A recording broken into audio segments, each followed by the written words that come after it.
दोस्तों ये कहानी उस समय की है जब पूरी दुनिया में एक अजीब सा वायरस फैलने की वजह से सिर्फ कुछ ही लोग बचे थे जो सरवाइव कर पा रहे थे। और इन्हीं में से एक परिवार था जिसमें सिर्फ लड़कियां ही रहती थी। लेकिन इस परिवार की जिंदगी तब बदल जाती है जब इनमें से एक लड़की एक अजनबी को अपने घर ले आती है। तो दोस्तों कहानी शुरू होती है और हमें कयामत के बाद की दुनिया को दिखाया जाता है। यहाँ पर हमें रेगिस्तान के बीच में बने एक ग्लास हाउस को दिखाया जाता है और ये एकमात्र ऐसी जगह है जहाँ अभी तक हरियाली बची है। इसके बाद हमें एक आदमी को इस ग्लास हाउस के पास आते हुए दिखाया जाता है जिसे जल्दी ही कोई गोली मार देता है। इसके बाद हम उस ग्लास हाउस के अंदर रहने वाले परिवार को देखते हैं जिनमें 3 बहनें रहती थी जिनका नाम अंडी मंडी संडी था। वो उस आदमी के शरीर को अंदर ले आती हैं, जिसके बाद वो उसके शरीर के सारे अंजर पंजर निकालकर बाकी के बचे सामान को अपने गार्डन में दफना देती हैं। इसके बाद हमें यहाँ पर उनके चूतिए भाई पप्पू पथरी को दिखाया जाता है जो कि यहाँ पर बैठा सोच रहा होता है कि मेरा दोस्त जोगिंदर जहरीला सही कहता था कि अभी भी वक्त है रशियन को बजा ले, नहीं तो अगर दुनिया खत्म हो गई तो कोई नहीं बचेगा। काश मैंने उस वक्त उसकी बात मान ली होती। इसके बाद हमें बताया जाता है कि पप्पू पथरी बाहर की जहरीली हवा से संक्रमित हो चुका है, जिस वजह से उसने अपनी कुछ यादों को खो दिया है। इसके बाद ये दोनों भाई बहन अपनी माँ के पास आते हैं और उन्हें उस आदमी के बारे में बताते हैं जिसको उन्होंने मारकर गाड़ दिया था। इस पर उनकी माँ उन्हें कहती है कि इनका राजू नाम का एक और भाई था जो कि कई सालों पहले घर छोड़कर भाग गया था। अब यहाँ पर ये सभी घर वाले मिलकर कुछ अजीब सा रिचुअल करते हैं जो कि इनकी यादों को ताजा रखने में इनकी मदद करता है। अब अगले दिन अंडी जंगल में पहरा दे रही होती है, तभी उसकी नजर एक और अजनबी पर पड़ती है जो कि उसके पास ही आ रहा था और बेहोश होने से पहले वो अपना मास्क उतार देता है। अब यहाँ पर अंडी उसे मारने की बजाय उसे ग्लास हाउस के अंदर ले जाने का फैसला करती है। फिर जब ये सब उसकी माँ को पता चलता है तो वो काफी गुस्सा होती है और उन्हें कहती है कि जल्दी से उस बकरी वाले को मारकर फेंक दो। लेकिन अब अंडी चाहती थी कि वो आदमी उनके साथ ही रहे क्योंकि अब इनको भी कोई ऐसा चाहिए था जो उनकी तड़पती बिल्ली को शांत कर सके। अब क्योंकि उनकी माँ को भी मजदूरी करे काफी साल हो चुके थे और उसका कुआं भी सूख चुका था, इसलिए वो अपने कुएं को भी गीला करवाने के लिए उस आदमी को यहाँ पर रोकने के लिए मान जाती है। इसके बाद इनकी माँ इन्हें बताती है कि घायल आदमी के पैरों पर टांके कैसे लगाए जाते हैं। फिर हम देखते हैं कि रात में पप्पू पथरी की माँ उसे बिस्तर से बांध दिया करती थी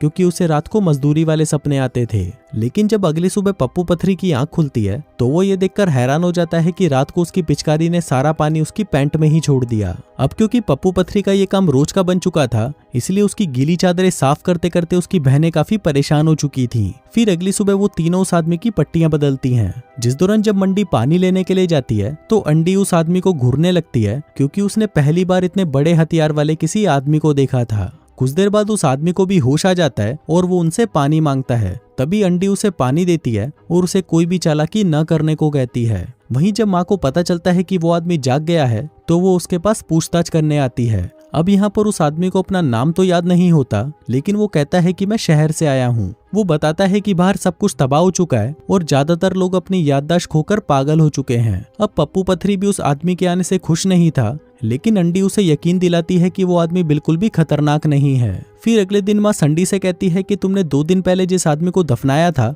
उसे बाहर निकालो और उसके शरीर को वार्निंग के रूप में घर के बाहर लटका दो। अब उनकी ये बातें सुनकर उस अजनबी की फटकर 464 हो जाती है कि कहीं बहन ये उसे भी काटकर लटका ना दे। खैर अगले सीन में संडी उस आदमी की बॉडी को चेतावनी के रूप में अपने घर के बाहर लटका देती है। इसके बाद अंडी उस आदमी से मिलने के लिए आती है और उसे वहां पर उगने वाले कई तरह के फल और सब्जियां दिखाती है क्योंकि यहाँ पर अंडी इस आदमी को पटाना चाहती थी। इसी दौरान जब वहां पर संडी आती है तो अंडी उसे वापस भेज देती है क्योंकि सबसे पहले वो अपना खाता खुलवाना चाहती थी। इसके बाद अंडी अपनी बहन को समझाती है कि देख बहन, उस आदमी पर इतना भरोसा मत कर क्योंकि अक्सर भरोसे वाले ही भोसले वाले निकलते हैं और ये तेरे लिए खतरनाक साबित हो सकता है। लेकिन अंडी उसकी बातों पर ध्यान नहीं देती। फिर अगले दिन हम संडी को देखते हैं जो उस आदमी से पूछती है कि तुम मुझे बताओगे कि घोड़ा कैसा दिखता है। तभी वो आदमी उसे कहता है कि रुक, मैं अभी तुझे पैंट खोलकर अपना काला घोड़ा दिखाता हूँ। लेकिन फिर वो अपना मन बदल लेता है और उसे कहता है कि तुम मुझे चाकू ला कर दो, मैं तुम्हें लकड़ी का एक घोड़ा बनाकर दिखा दूंगा। तभी उसकी बात मानकर संडी बगीचे में जाकर अपनी बहनों से छुपते छुपाते एक चाकू उठा लाती है। फिर जब वो आदमी लकड़ी का घोड़ा बना रहा था तभी उसे पप्पू पथरी भी देख रहा था। इसके बाद वो आदमी पप्पू पथरी को सिखाता है कि घोड़े के टुकड़ों को कैसे जोड़ना है, जिस पर पप्पू पथरी भी वैसा ही करता है।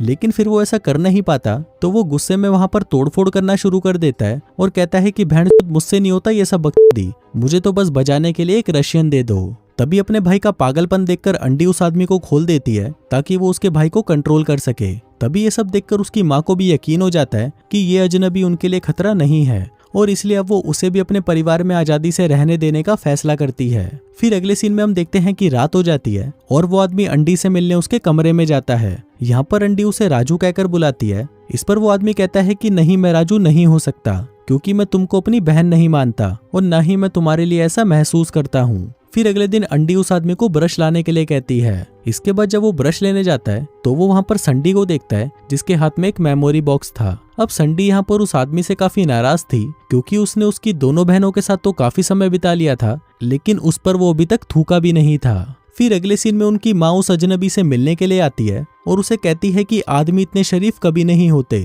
क्योंकि वो बहन के लोग हमसे कुछ ना कुछ चाहते ही हैं, और मुझे लगता है कि तुम भी हमसे कुछ ना कुछ चाहते हो। शायद तुम अंडी के साथ मजदूरी करके उसे प्रेग्नेंट करना चाहते हो।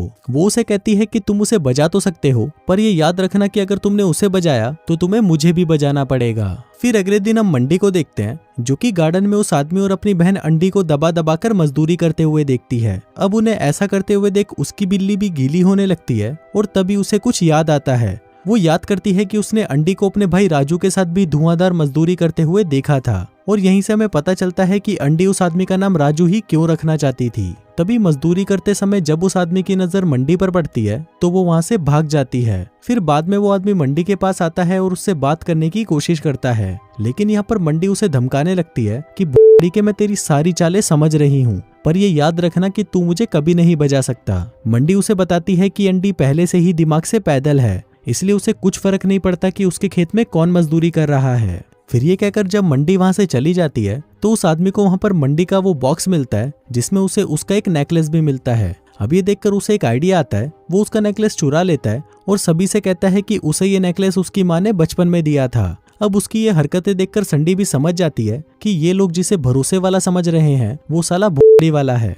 वो सभी से कहती है कि ये आदमी गद्दार है, लेकिन तभी अंडी उस आदमी का बचाव करते हुए कहती है कि मंडी तो इस आदमी से हमेशा जलती रहती है, क्योंकि वो उसकी लेना जो नहीं चाहता। अब ये सुनकर उसकी माँ अंडी पर गुस्सा करने लगती है और उसे कहती है कि तुम सभी बहनों में सबसे बड़ी थी, इसलिए मुझे तुम पर ज्यादा भरोसा था, लेकिन जब से तुमने अपने भाई राजू से ही अपनी पिंकी पिटवाई है तब से तुमने हमारी सारी उम्मीदें तोड़ दी हैं। अब जैसे जैसे दिन बीतते जाते हैं वो आदमी उनका और भरोसा जीतने के लिए उनकी माँ से उसको और काम देने को कहता है, लेकिन इस पर माँ उसे कहती है कि तुम चिंता मत करो, तुम वैसे भी यहाँ पर कुछ ही दिनों के मेहमान हो। इसके बाद माँ अंडी से कहती है कि तुम्हें हमें या उस अजनबी में से किसी एक को चुनना होगा, क्योंकि हमारे पास जो पेड़ पौधे हैं वो अब ज्यादा लोगों के लिए ऑक्सीजन नहीं बना सकते।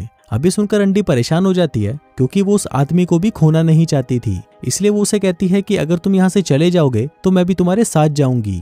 इसके बाद हम पप्पू पथरी को देखते हैं, जो कि मंडी के बिस्तर पर चढ़कर उसके साथ मजदूरी करने की कोशिश करता है, लेकिन तभी मंडी उसे रोक देती है, क्योंकि अभी उसका ये सब करने का मूड नहीं था। फिर जब इसके बारे में उस अजनबी को पता चलता है तो वो मंडी से कहता है कि तुम्हें अपने चूतिए भाई की देखभाल करने की कोई जरूरत नहीं है, क्योंकि उसे भी अपनी ठरक मिटाने का पूरा अधिकार है। फिर अगले दिन वो आदमी उनकी माँ से मिलने जाता है और उसे कहता है कि पप्पू पथरी चूतिया होता जा रहा है, कल ही उसने अपनी बहन को रगड़ने की कोशिश की, इसलिए तुम्हें मेरी जगह उसे बाहर भेजना चाहिए। लेकिन उसकी माँ अपने बेटे पर उस अजनबी से ज्यादा भरोसा करती थी, इसलिए वो उसकी बात नहीं मानती।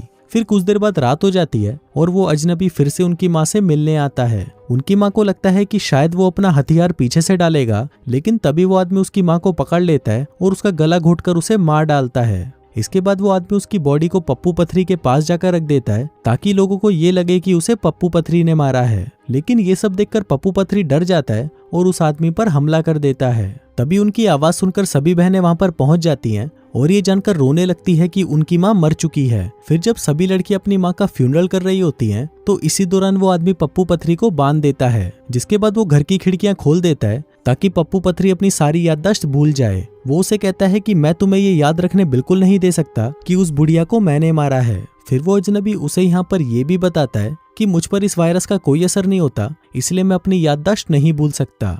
वहीं दूसरी तरफ अंडी उस बॉक्स को देखने लगती है और उसे ये देखकर वो टाइम याद आता है जब वो जंगल में पहरा दे रही थी। फिर जब उसने देखा कि एक आदमी उसके पास आ रहा है तब उसने उसे मार दिया था, लेकिन जब वो उसका चेहरा देखती है तो वो काफी डर जाती है, क्योंकि वो आदमी उसका भाई राजू था। अब अपने भाई को मारने की दुख में अंडी इतना ज्यादा पागल हो गई थी कि उसने अपने मास्क को ही उतार दिया था, जिससे उसकी सारी यादें मिट गई थी। फिर जब अंडी इस बारे में मंडी को बताती है तो मंडी उसे कहती है कि उसे इस बारे में पहले से ही पता था, लेकिन अपनी बहन की जान बचाने के लिए उसने ये राज ही रखा। अब ये सुनकर अंडी को बहुत ज्यादा दुख होता है और वो अपनी इस बुरी याद को भुलाने के लिए बाहर जाना चाहती थी। वहीं मंडी उसे रोकने की बहुत कोशिश करती है, लेकिन अंडी उसकी एक नहीं सुनती। तभी वो अजनबी भी वहां पर आ जाता है और मंडी से अंडी को बाहर जाने देने के लिए कहने लगता है। इसके बाद उन दोनों को ये भी पता चलता है कि पप्पू पथरी अपनी सारी याददाश्त खो चुका है। इसके बाद जब अंडी बाहर जाकर अंदर आती है तो वो काफी खुश लग रही थी, जैसे कि कुछ हुआ ही ना हो। उधर मंडी यहाँ पर दुखी थी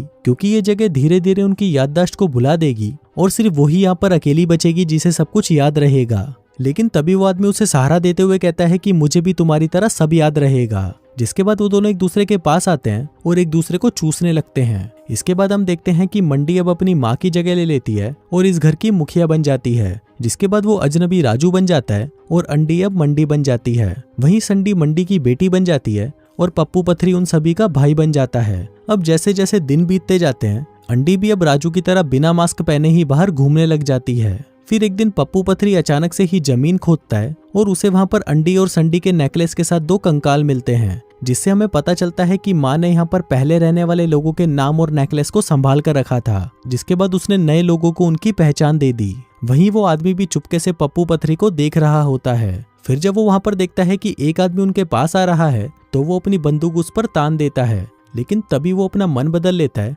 और उस बंदूक को पप्पू पथरी पर तान देता है। क्योंकि अब पप्पू पथरी का दिमाग सड़ चुका था, इसलिए अब वो उसे मारकर इस नए आदमी को पप्पू पथरी बनाना चाहता था। दरअसल दोस्तों, इस फैमिली का ये कॉन्सेप्ट था कि जो भी यहाँ पर अपनी याददाश्त को भुला देगा, उसे मारकर किसी नए इंसान को उसकी पहचान दे दी जाएगी। इसलिए ये जो फैमिली थी वो भी कोई असली फैमिली नहीं थी, क्योंकि यहाँ पर रहने वाले सभी लोग अलग अलग थे और उन्हें भी पुराने लोगों की पहचान दी गई थी। और इसी के साथ ही ये कहानी यहीं खत्म हो जाती है।